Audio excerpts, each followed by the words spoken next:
Hi there. We're talking about accelerometers, and in particular the particular accelerometer, the MPU6050. We are going to, in this tutorial, just now get into the code.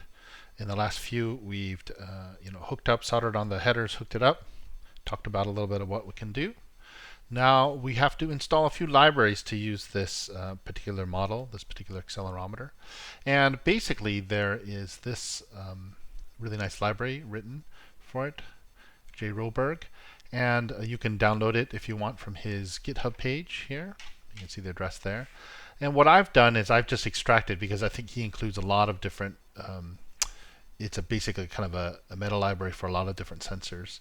I've gone ahead in my GitHub page, just pulled out the two zips and zipped them up, two files that you need to zip them up here, the I2C dev zip and the MPU6050.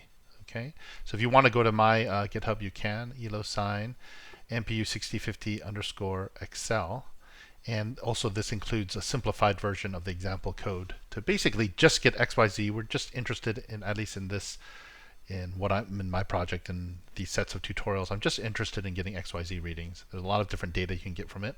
And if you want, you can go to his, these tutorials, or there's lots of different resources talking about what you can do with the different values there. Okay, but if you want to just straightforward, go ahead and go to the GitHub page, download, clone, download the zip.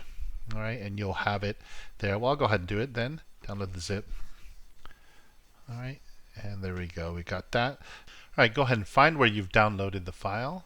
So here it is. I'm just going to double click that, and I'm going to have this MPU6050 Excel master there. Okay, and within there, you have a couple files, which is I2C dev and then the MPU6050 there. You can leave those zipped. All right, then go ahead and go into Arduino. And if you go to Sketch and Import Library and Add Library, you can then navigate into where that file is. I think it's MPU here.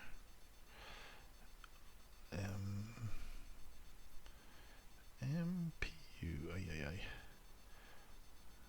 Okay. Right, the 6050 master. And then you can go ahead and choose that one and then hit choose and then repeat that process. I'm not going to do it because I've already installed these libraries. And then choose that one and then choose. Make sure you install both those libraries. That's how you do it. Okay. And then well, I already have it open, but I'll close it open again. Close it. And then if you want to go ahead and go into this Excel MPU6050 simplified.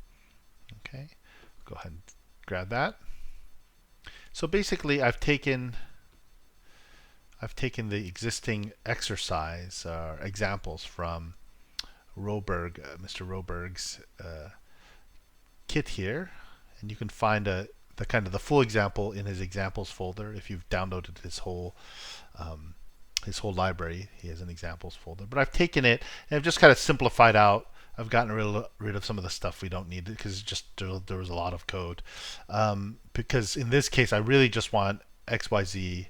I just want to get the basic yaw, pitch, and roll, and that's what the simplified code does. Okay, so as usual, make sure we have our correct board. I'm using a Nano, and I have my port chosen here. Make sure I have those things chosen, and then we can just go ahead and upload that code.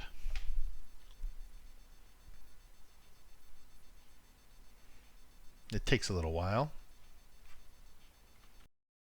And then if we want to look at our serial monitor there, make sure this is 3400 baud. That's what original. And you'll say send any character to begin. That's just this little initialization sequence. So I'm going to go ahead and type any character in that field there and hit send. And then there you go. You got my readings. And I don't have my camera on, but basically I'm just tilting my little accelerometer, shifting it. The data is coming in quite fast, but you can see that the values are changing and it's working. So that's fine. The next time we'll actually get it into an application and see how we can use that. Okay, so that's us. We've gotten our MPU6050 working from soup to nuts. Again, I try to break this down a little bit, so of course you could have skipped any videos you wanted to skip, but hopefully you were successful and were able to get it working And it's a great little sensor. It's a great combination. It's very inexpensive, and you can do just really a lot of different things with it, which we'll explore in a couple projects. So stay tuned.